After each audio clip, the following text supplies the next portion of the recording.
kind of scene and intensity are you expecting in Heinz Field on Sunday? Another football game, you know.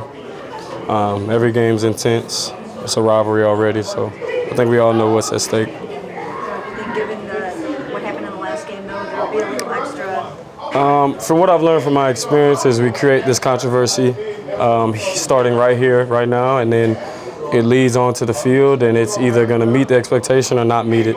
But I feel like I've been here so many times that I could sit here and we could talk it up and we could do all these things, and it can get to the field and it can get messy, and it's like we fed into it, or it's just going to be another football game. So in my eyes, it's just another football game for me. It's just with what we need, what we have at stake as well. But other than that, there's no extra that I'm looking into it. How do you maintain a microphone right here?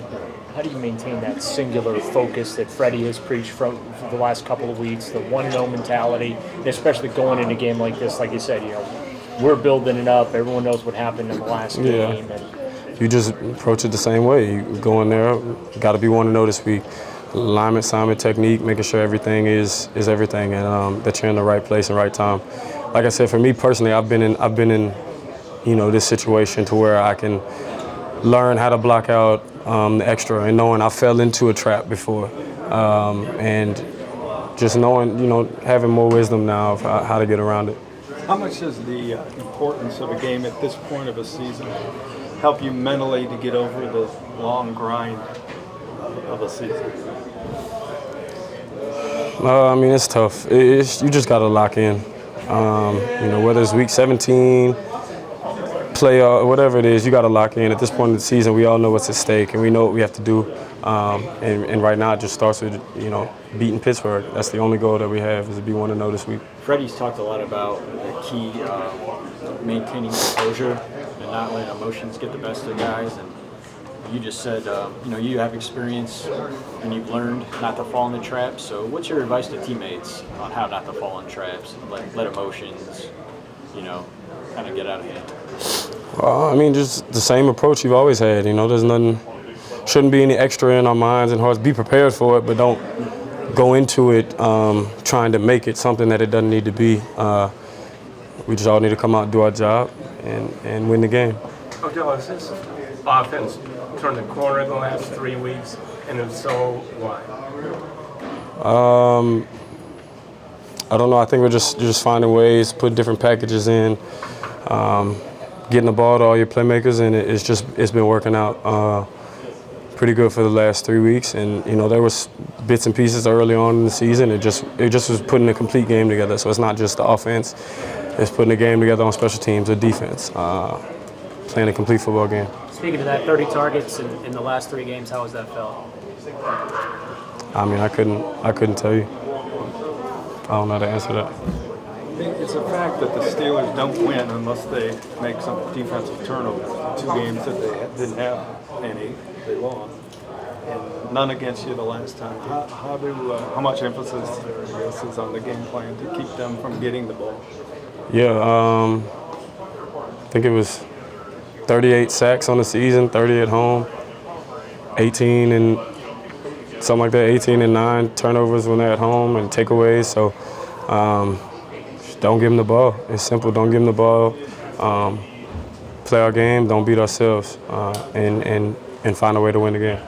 The fact that some of their guys were knocked out with concussive hits in the last game, are you expecting the DBs to get really super physical with you guys?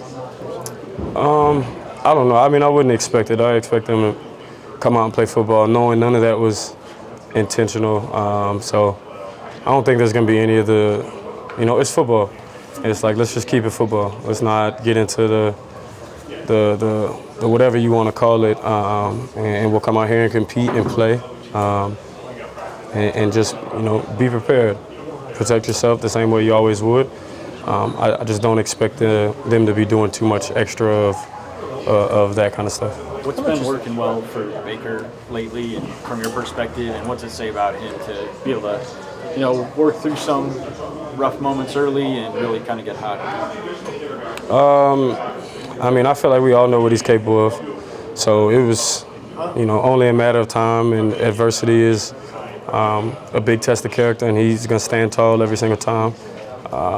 So he's just been able to put it all together. He's the leader of this team, and he's been, you know, being the general and just keeping everybody in motion and making big plays, making big throws, and doing what he does. So it's tough to say because it's no surprise for us. We know what he's capable of doing. What did you? Oh, I'm sorry. Go ahead. What did you consider the Giants' biggest rival when you played for them?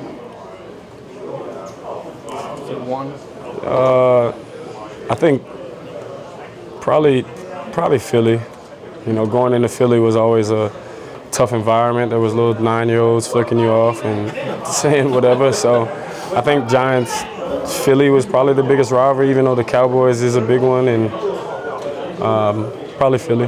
Hey, you're new to this rivalry. Is it what you thought it would be? And then also, It's tough with, you know, the way that the game played out. I always knew that there was a rivalry, and Pittsburgh, I'm sure, always felt they were the big brother of the relationship, and I think that, you know, it's the same. Enough is enough, and we're over here to be a part of something that's different than what's been in the past, and to be the more physical team, and you know, to be the one that comes out on top. So I could see that. I could see that there's a rivalry. I could, you know, see the rivalry with the Ravens, and I haven't seen Cincinnati yet, so I don't exactly know, but.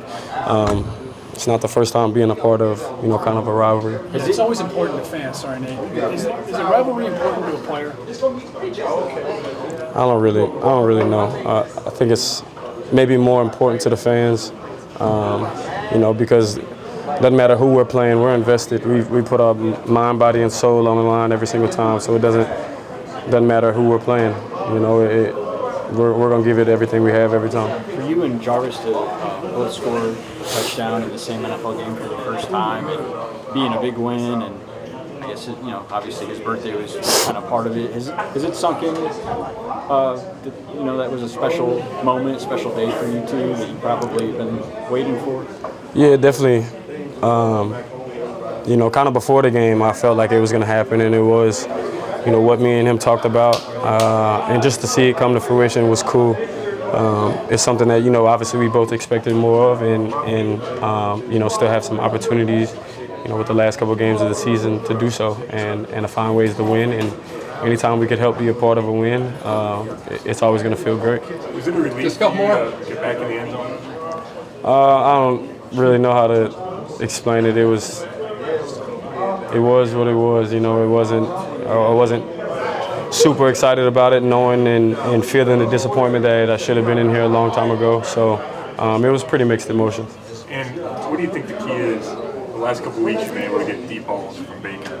Something that seems like it's missing. I think it's just everything that's going on. I think it's the way that, you know, we've been calling the plays, the way we've been lining up, making it tough for teams, and they have to play it different than they were in the beginning of the season, and just kind of finding the answers. So I think we've just done a good job at mixing it up, and we've been playing really well. You know, everybody's been playing well. O-line's been giving them, you know, time to throw the ball. Running backs chip on the way out. They're blocking. You know, they're making plays. Everybody's just making plays. So hopefully we just keep that rolling.